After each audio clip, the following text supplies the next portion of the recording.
Palestinian resistance movement Hamas will release 6 Israeli hostages on Saturday as part of the 7th prisoner exchange with Israel since the beginning of the ceasefire in the Gaza Strip. The United Nations Security Council urged Rwanda to stop supporting the M23 armed group and to withdraw immediately from Congolese territory without preconditions.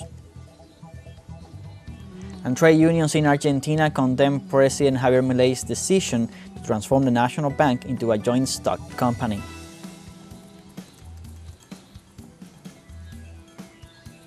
Hello, welcome from the South. I'm Luis Alberto Matos from the teleSUR studios in Havana, Cuba. We begin with the news.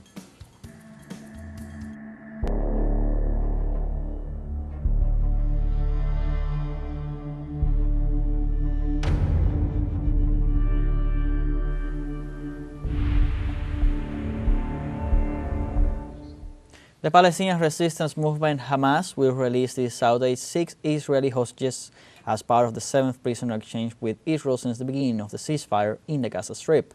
Palestinian soldiers handed over 2 of the 6 Israelis to the Red Cross in the town of Rafah, while the other 4 captives will be released in Nusayrat refugee camp in central Gaza. Hundreds of people and militants of the Palestinian resistance attended the release ceremony, in which Hamas exhibited weapons captured from Israeli soldiers during the 15 months of genocidal war in the Gaza Strip. During the day, 602 Palestinians held hostage in Israeli prisons will also be released. And the Palestinian Ministry of Foreign Affairs issued a statement to denounce Israeli build as the latter condemns entities and organizations defending human rights.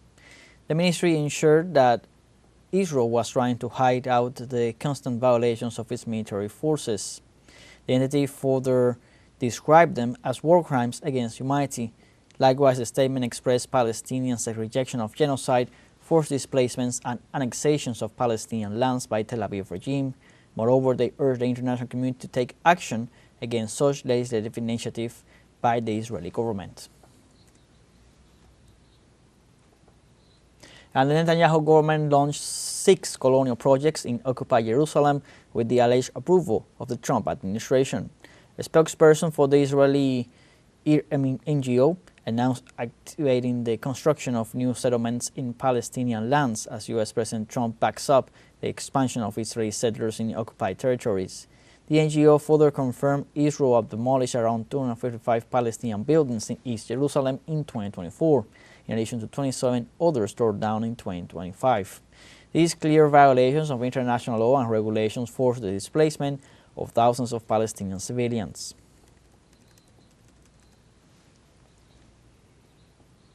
And the UN Special Envoy reaffirms the call for an immediate ceasefire in the Democratic Republic of the Congo.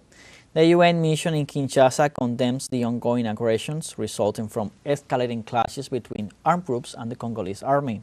The UN official insisted on the search for a safe and dignified solution, together with the international community that guarantees respect for human rights. The Congolese government affirms that the rebels have the support of Rwanda, which facilitated the control of 2 cities in South Kivu.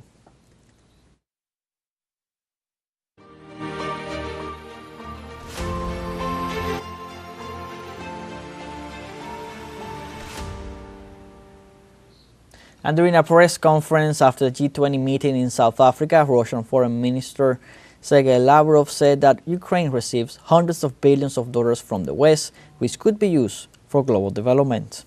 After the 3rd plenary session of the foreign ministers, Lavrov said that the main theme of the G20 meeting was the importance of strengthening the voice of developing countries in global decision-making. During the meeting, Russia presented its vision of international problems and possible ways of solving them when several countries begin to acknowledge the realities of the multipolar world. Furthermore, Lavrov pointed out that warmongering decisions harm global stability.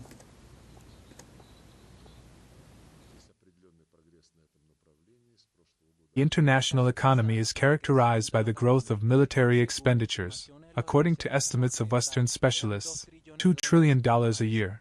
And the Zelensky regime consumes or consumed billions of dollars in military aid, which could be spent on vital development programs in all regions of the world, first of all in Africa. Russian officials say that global stability is undermined by the West and negatively influences the world economy. We stress that global stability is undermined and this negatively influences the world economy. We advocated respect for the rules of international law by our Western colleagues, and we talked about restoring the role of the UN as a platform for balanced decisions. U.S. President Donald Trump accused the Ukrainian government of having few chances in negotiations to end the conflict with Russia. The U.S. head of state said he had good talks with his Russian counterpart Vladimir Putin, and the Ukrainian President Volodymyr Zelensky is playing tough. In addition, Trump said his administration is pressuring Zelensky to give Washington preferential access to Ukraine's mineral deposits, insisting on a return of billions of dollars in U.S. aid to Kiev. For his part, Zelensky refused to grant the United States a compensation of up to $500 billion, taking the opportunity to point out that Ukraine was being excluded from the talks in Saudi Arabia between Russian and U.S. officials. We have a first short break coming up. First, remember you can join us on our TikTok at teleSUR English, where you'll find news in different formats, news updates, and much more. We'll be right back.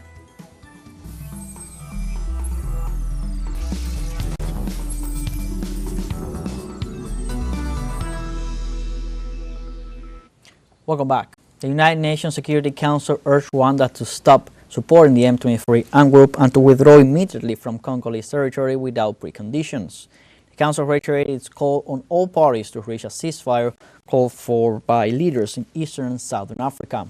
They urged the Democratic Republic of the Congo and Rwanda to return without preconditions in order to achieve a lasting solution to the conflict in the region. The situation in the east of the Democratic Republic of the Congo has deteriorated since January as M23 fighters advance into North and South Kivu provinces, extending the crisis into Ituri. Il a fallu beaucoup de temps au Conseil pour réunir les consensus, certes. The Council took a lot of time to act, and to act unanimously. But now the Council has been able to move things forward, and therefore, on behalf of the government of DRC, and on behalf of all the boys and girls of the DRC, in particular those from Bunagana in Kamanyola, including Goma, Sake, Minova, Nyabibwe, Kale, Kavumu and Bukavu, I would like to thank all the members of the Council. On behalf of France, the permanent representative to the United Nations, Nicolas de Rivière, emphasized the importance of achieving the complete withdrawal of Rwandan forces. The Rwandan forces must, without delay, withdraw from Congolese territory as has already been declared by the United Nations Secretary-General, as well as the members of the Security Council.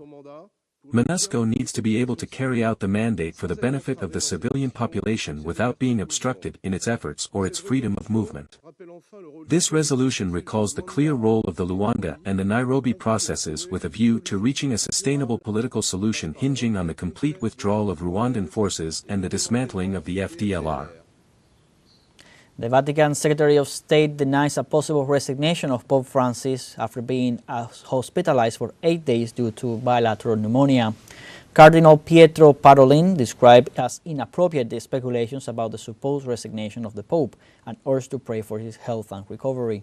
He also assured the Pope will have to remain in the hospital for the next 7 days until he is cured of his bilateral pneumonia and can continue treatment at his residence. The doctor in charge of the Gemelli Hospital in Rome, Sergio Alfieri, warned that the Pope is not out of danger but due to the polymicrobiological infection that could pass into the bloodstream and produce sepsis. However, he stressed that despite his health condition, the Pope maintains a healthy condition and a resilient attitude. The abdominal area is fine, okay?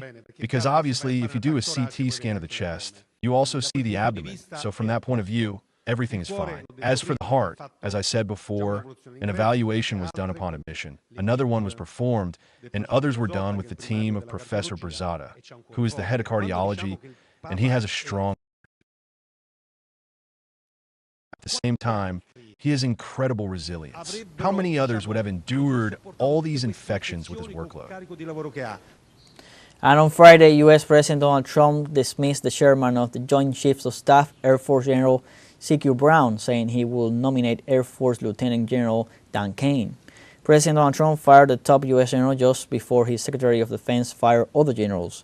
This comes amid a campaign to dismantle military leaders who support diversity and fairness in the military ranks. Brown was the second Afro-American general to serve as chairman, and his public support of Black Lives Matter made him fodder for the administration's war against diversity. Trump says he will appoint Dan Kane, an Air Force Lieutenant General, as the next leader of the Joint Chiefs of Staff.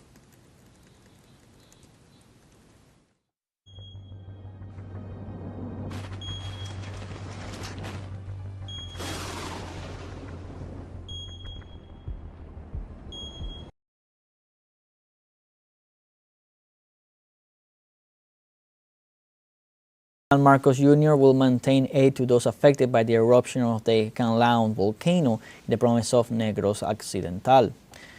During his visit to Canlaon Volcano Evacuation Center, the President affirmed that they are monitoring the situation to provide permanent support. He also assured that they are working together with local governments to respond to possible emergencies and guarantee the basic needs of the population. The Philippine Institute of Volcanology and Seismology raised the alert level to 3 and extended to 6 km radius from the eruption of Canlaon last December 9, 2024. And several cities in Japan have registered an increase in snowfall during the winter season. The National Meteorological Agency issued a report detailing that the snow in some cities has accumulated to a height of between 3 and 5 meters, the highest since 2013. Most affected locations are found in the coastal area of Japan, where the storms have generated difficulties in transportation, snow, and lack of visibility. The Japanese authorities reported that at least 24 people in several cities of the country have lost their lives due to the snowfall, most of the victims being workers who were clearing snow from streets and roofs. And the Japanese government announced Friday that the UN International Atomic Energy Agency collected samples of treated radioactive water from the Fukushima nuclear power plant with the participation of China for the first time. According to Tokyo authorities, the move is part of efforts to facilitate China's resumption of Japanese seafood imports. South Korean, Swiss, and French analysts also joined the UN nuclear watchdogs taking of liquid samples from a tank at the site, where treated water is stored before dilution with seawater. The nuclear plant began releasing radioactive water into the sea in 2023, which generated a series of negative reactions from several countries in the region. And Ecuador's National Risk Management Secretariat reported that flooding, landslides, and other impacts continue in 7 provinces following the heavy rains. According to a report by the entity, between January 1st and February 20th, the rains left at least 9 people dead, more than 9,000 affected, 2,000 houses damaged, and more than 21 kilometers of roads destroyed. The most affected provinces are Guayas, Manabí, Los Ríos, Chimborazo, Cotopaxi, Esmeraldas, and Zamora Chinchipe. Meanwhile, the National Institute of Meteorology and Hydrology warned that the rainfall will last until February 23rd and urged the authorities to guarantee basic services. We now have our second short break coming up. We invite you to join us also on our YouTube channel at teleSUR English, where you'll be able to rewatch our interviews, top stories, special broadcastings, and more. Hit the subscribe button and activate the notification bell to stay up to date on the world's most recent events. Final short break. Don't go away.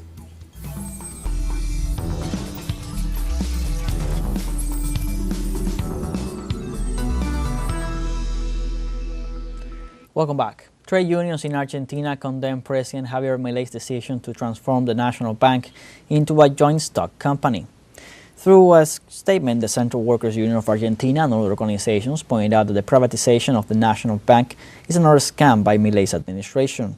They also urged the blocs of both chambers of Congress to protect the assets of Argentinians and revoke the powers of the law of basis before it harms the nation.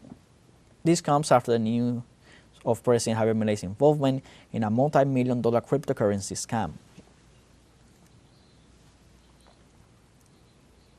And in Brazil, the authorities of Sao Paulo declared a dengue epidemic state on Friday after the number of dengue fever cases reached a level higher than the World Health Organization's reference mark. According to WHO, the minimum limit for declaring a state of epidemic is an incidence of 300 cases per 100,000 inhabitants. The Health Secretary of Sao Paulo reported an incidence of 303 cases per 100,000. As of Friday, the state of Sao Paulo counts more than 134,000 cases of dengue fever and 126 deaths, although another 87,000 cases and 252 deaths are under investigation for a possible relation with the disease. In Ecuador, the Minister of Interior, Fausto Buenaño, resigned from his post on Friday, just 6 days after he was appointed by President Daniel Noboa. Through a letter addressed to the Ecuadorian government, Buenaño stated that his decision is linked to personal motives that require his full attention. The now former minister took the place of lawyer Monica Palencia within the restructuring of Daniel Noboa made to his cabinet after the first round of presidential elections. After Buenaño's resignation, President Noboa appointed John Reinberg as new Minister of the Interior. Reinberg is a specialist in integral security and risk management who has been the director of the Integrated Emergency Service ECU 911 since February 1st. The government of Nicaragua paid tribute to the General of Free Men and national hero Augusto Cesar Sandino on the 91st anniversary of his assassination. Sandino is considered a reference in the defense of Nicaraguan sovereignty and national dignity. President Daniel Ortega highlighted Sandino's work and his unstoppable struggle for peace among nations. Likewise, during the event, Army General Julio Cesar Aviles Castillo was sworn in as head of the Nicaraguan Army for the 2025-2031 term.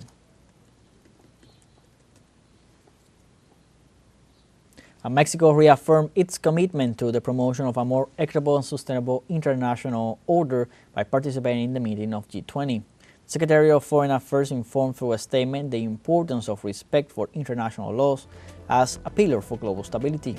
The delegation emphasized the need to strengthen multilateral mechanisms for the peaceful settlement of disputes and promote respect for sovereignty, and urged the international community to prioritize the search for sustainable solutions to reduce inequality and strengthen food security.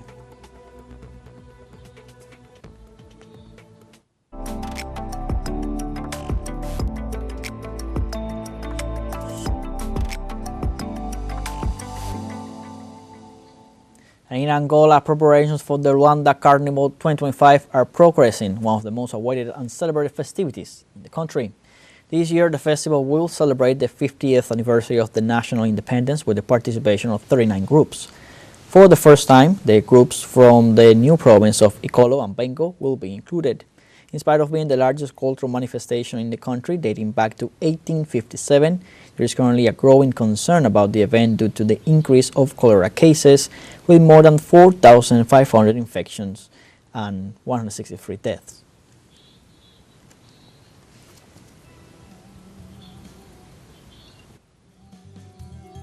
We are from the end of this news brief. Remember, you can find these and many other news on our website at telesurenglish.net. You can also join us on our social medias on Facebook, X, Instagram, Telegram, and TikTok.